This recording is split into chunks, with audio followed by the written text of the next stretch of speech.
আটলান্টিকে Titanic ডুবে যাওয়ার ১০০ বছর পূর্তি হল এবছর। সে সময়ের সবচেয়ে বড় সমুদ্রগামী জাহাজ টাইটানিক সম্পর্কে গর্ব করে বলা হয়েছিল এটি কখনোই ডুববে না। কিন্তু ১৯১২ সালের ১৫ এপ্রিল ইংল্যান্ড থেকে নিউ ইয়র্ক যাওয়ার পথে প্রথম সমুদ্রযাত্রাতেই বিশাল এক হিমশৈলের সঙ্গে ধাক্কা খেয়ে ডুবে গিয়েছিল টাইটানিক। জাহাজের ২০০০-এর বেশি যাত্রীর অধিকাংশই সেদিন সাগরে ডুবে মারা যান, তবে প্রাণে বেঁচে গিয়েছিলেন কয়েকশো যাত্রী। সেই বেঁচে যাওয়া যাত্রীদের কয়েকজন ঘটনার বহু বছর পরে সেদিনের স্মৃতিচারণ করেছেন বিবিসির কাছে। আর্কাইভ থেকে নেয়া তাদের সাক্ষাৎকারের ভিত্তিতে ইতিহাসের সাক্ষীর আজকের পর্ব। We were steaming that night at a good 22 knots. Nothing to see and nothing to hear except the distant roar of the water at her bows. সেদিন জাহাজটি চলছিল ২২ নটিক্যাল মাইল বেগে। আমাদের দেখার বা শোনার মতো কিছু ছিল না।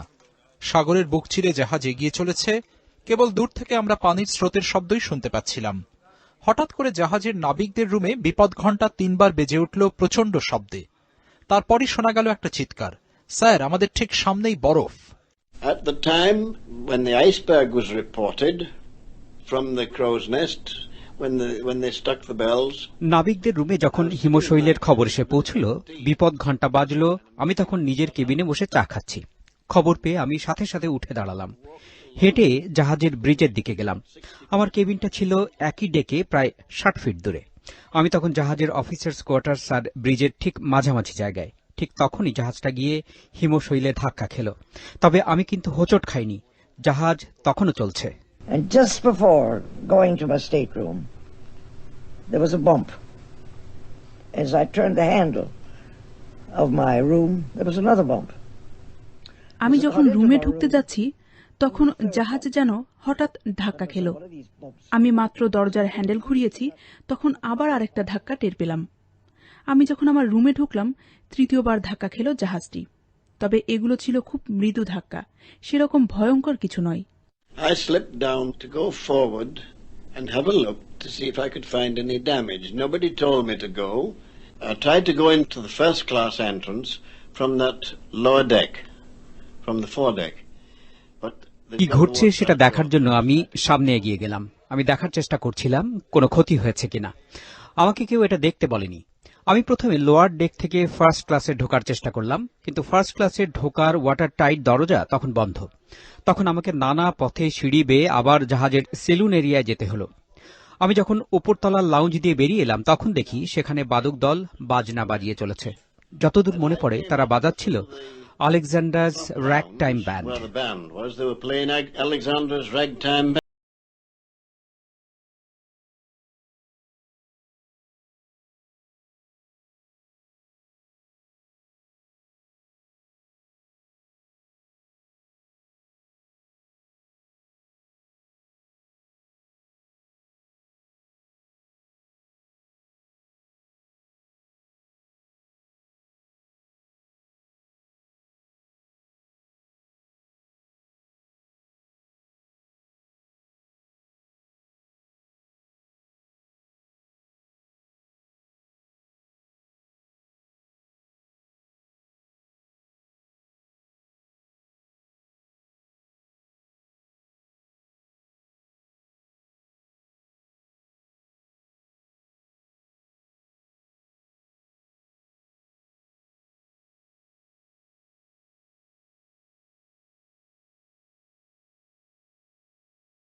such a lot of people about. When we got into the life, আমার মনে আছে জাহাজের স্টিম ইঞ্জিনের হিস হিস শব্দ আমরা শুনতে পাচ্ছিলাম, সেই সঙ্গে কিন্তু বাজনাও চলছিল। আমার আরো মনে আছে আমরা যখন লাইফ বোটে চড়লাম তখন আশেপাশে খুব বেশি মানুষও আমরা দেখিনি, কিন্তু লাইফ বোটে ওঠার পর আমরা হঠাৎ লক্ষ্য করলাম প্রচুর যাত্রী জাহাজের ডেকে এসে ভিড় করেছে। আমাদের লাইফ বোট যখন পানিতে নামলো তখন আমরা শুনতে পাচ্ছিলাম লোকজন জাহাজের ডেকে দৌড়াদৌড়ি করছে। আমি নিশ্চিত তখন লোকজনের মধ্যে আতঙ্ক ছড়িয়ে পড়েছিল, কারণ তারা দেখতে পাচ্ছিল জাহাজ ছাড়ার জন্য যথেষ্ট লাইফ বোট নেই। Just when I first realized how desperately serious things were, I don't know. But I do know that before many boats... পরিস্থিতি যে কিরকম ভয়ানক এবং বিপজ্জনক সেটা কখন আমি টের পেলাম ঠিক মনে নেই, কিন্তু যেটা আমার মনে আছে তা হলো লাইফ বোটগুলো পানিতে ভাসার আগেই সেগুলোতে আমাদের প্রচুর মানুষকে জায়গা করে দিতে হচ্ছিল, কারণ ততক্ষণে আমরা বুঝতে পেরেছি টাইটানিক ডুবতে চলেছে আর খুব বেশি লাইফ বোটও আর ছিল না, তাই আমাদের লাইফ বোটগুলোর পূর্ণ ক্ষমতা কাজে লাগাতে হচ্ছিল। As we were rowing away, we could see the Titanic gradually sinking. All her lights are lit, and this row of lights would disappear, the next row of lights disappeared, and I tell you, I could see... Titanic তখন ধীরে ধীরে ডুবে যেতে শুরু করেছে। জাহাজটির সব light তখনও জ্বলছিল। আমাদের লাইফ বোট যখন ধীরে ধীরে জাহাজ থেকে নামানো হচ্ছে তখন আমরা দেখছিলাম একটার পর একটা আলোর সারি আমাদের চোখের সামনে দিয়ে পার হয়ে যাচ্ছে। এটা যেন শেষ বিদায় জানানোর মতো একটা ব্যাপার। শেষ পর্যন্ত আমাদের লাইফ বোট পানিতে নামলো। তখন যে চিৎকার শোরগোল চলছিল তা সাইরেনের শব্দের চেয়েও খারাপ। যে লোকটা আমাদের লাইফ বোটের দায়িত্বে ছিল সে আমাদের যতটা পারি জোরে চিৎকার করতে বলল। তারপর সে জোর গলায় গান গাইতে শুরু করল, pull for the shore sailor, pull for the shore, pull for the shore, pull for the shore, sailor, pull for the shore. Heed not the rolling waves, but bend to the oar. Safe into lifeboat, sailors, la la la la la. Leave the poor old stranded ship and pull for the shore.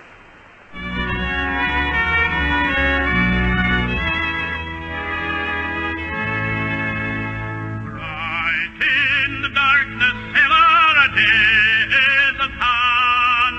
See o'er the foaming billows where havens land. The ship stood there fully lighted, music playing. The ocean was just as flat. জাহাজটা ওখানে ভেসে আছে, সব আলো জ্বলছে, গানও চলছে। সমুদ্র একেবারে শান্ত, একেবারে একটা বাথটাবের পানির মতো নিস্তরঙ্গ। রাতটা ছিল একেবারে নিকষ কালো, আকাশে তারা ছিল, কিন্তু তাছাড়া একেবারেই অন্ধকার।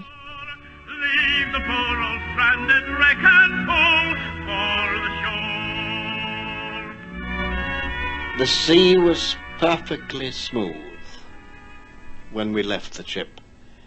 Every star in the heavens was visible, but there was no moon. আমরা যখন জাহাজ ছাড়লাম তখন সমুদ্র একেবারে শান্ত, সমাহিত। আকাশে সব তারাই দেখা যাচ্ছিল, কিন্তু চাঁদ ছিল না। অন্ধকার রাত, সবকিছু শান্ত, কোনো বাতাসও ছিল না।